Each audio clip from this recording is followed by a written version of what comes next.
बिस्मिल्लाहिर्रहमानिर्रहीम। अस्सलामुअलैकुम मेरे प्यारे व्यूअर्स, कैसे हैं आप सब लोग। उम्मीद है आप सब लोग खैरियत से होंगे। यमी फूड विद आलिया में आप सब लोगों को खुशामदीद कहती हूँ। आज मैं आप लोगों के लिए सर्दी के मौसम के हवाले से एक डिश लेकर आई हूँ।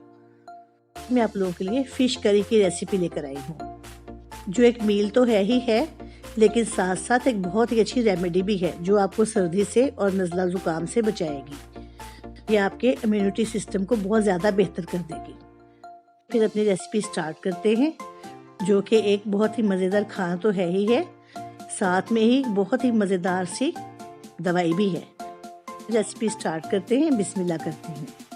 करी बनाने के लिए हमें चाहिए लहसुन अदरक का पेस्ट 2 चम्मच, कसूरी मेथी आधा चम्मच, गरम मसाला आधा चम्मच, ज़ीरा 1 चम्मच, नमक मैंने सिर्फ आधा चम्मच लिया है क्योंकि मछली में नमक लगा हुआ है, हल्दी आधा चम्मच और सूरख मिर्च 3 चम्मच, पिसी हुई भी है, कुटी हुई भी, दोनों मिर्चें ली है मैंने, 1 टमाटर लिया है, आयल हस्बे ज़रूरत लूँगी, आधा कप दही लिया है और 2 प्याज़ों को मैंने फाइनली चॉप कर लिया है।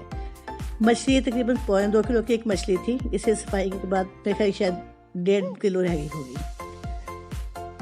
सबसे पहले मैं देगची में ऑयल डालूंगी। मैं 2 खाना पकाने के चम्मच ऑयल लिया है, इसमें ऑयल ज़रा ज़्यादा ही डलता है। अब मैं इसमें फाइनली चॉप्ड प्याज डाल दूंगी। मैं 2 मीडियम साइज़ के प्याज लिए हैं और इन्हें मैं पकाऊंगी। इतना पकाऊंगी कि थोड़े से गोल्डन हो जाएं, ब्राउन नहीं करना हमने इन्हें। देखिए प्याज गोल्डन हो गए हैं। अब मैं इसे ब्लेंडर जग में निकाल लूंगी।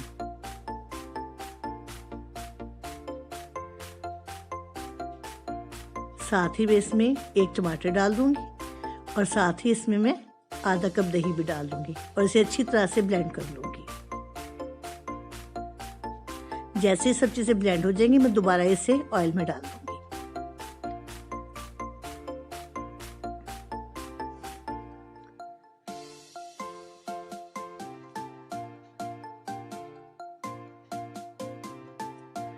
अब मैं इसमें लहसुन अदरक का पेस्ट डाल दूंगी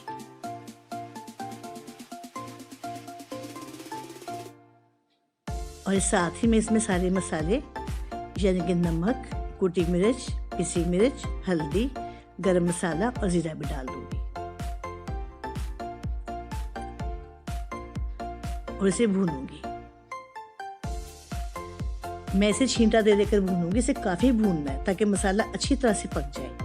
ब्लेंडर में थोड़ा सा मसाला लगा हुआ था, मैं उसमें भी थोड़ा सा पानी डालकर इसे छींटा दे दूंगी ताकि मसाला भी ज़ाया ना जाए और हमारा काम भी हो जाए, पानी भी इसमें थोड़ा सा चला जाए। अब मैं इसे ढक के पकाऊंगी। इतना पकाऊंगी कि मसाला अच्छी तरह से भून जाए और इसका घी निकल आए।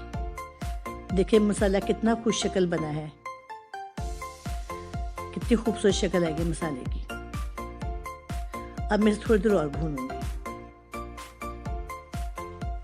इसे आपने बहुत अच्छी तरह से भूनना है, बिल्कुल कच्चापन ना रहे इसके अंदर।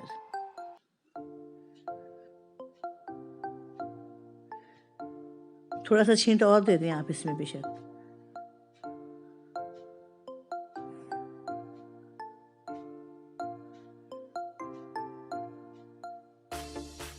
अब मैं इसमें एक एक करके मछली के पीस डालूंगी। अच्छा, मैंने इसमें मछली के सर भी डाल दिए हैं, 2-3 थे, ताकि इसमें उसका जूस निकल आए, अच्छी सी यखनी निकल आए उसकी। आप अपना खाना जब भी बनाते हैं फिश करी तो उसमें मछली के सर ज़रूर डाला करें, क्योंकि मछली के सर की बहुत ज़्यादा अफादियत है। मछली के सर की यखनी खाने से आपकी आई साइट बहुत अच्छी हो जाती है। जिन बच्चों की नज़र कमज़ोर है उन्हें आप मछली के सरों का शोरबा बना के दें तो चंद दिन में ही उनकी नज़र बहुत अच्छी हो जाएगी, तेज़ हो जाएगी। अब देखिए मैंने इसमें थोड़ा सा पानी डाल दिया है। मैंने इतना पानी डाला है जितने हमें करी चाहिए और पानी डालने से पहले मैंने मछली को 2-3 चम्मच से हिलाया है ताकि वो अच्छी तरह भून जाए। अब मैं इसमें कसूरी मेथी को दोनों हाथों से मसल कर डाल दूँगी। मेथी मसल कर डालने से मेथी की खुशबू बहुत ज़्यादा अच्छी आती है, बढ़ जाती है इसकी खुशबू। देखें हमारी फ़िश करी बिल्कुल रेडी है।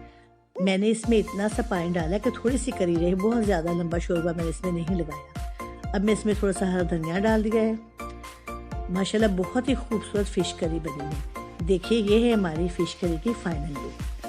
अगर आप लोगों को मेरी ये फ़िश करी की रेसिपी अच्छी लगी हो तो प्लीज़ इसे लाइक और शेयर कीजिएगा और मेरे चैनल को सब्सक्राइब कीजिएगा। तो इंशाल्लाह फिर मिलेंगे किसी बहुत अच्छी नई रेसिपी के साथ। तब तक खुश रहें, खुश रखें। ओके जी, अल्लाह हाफ़िज़।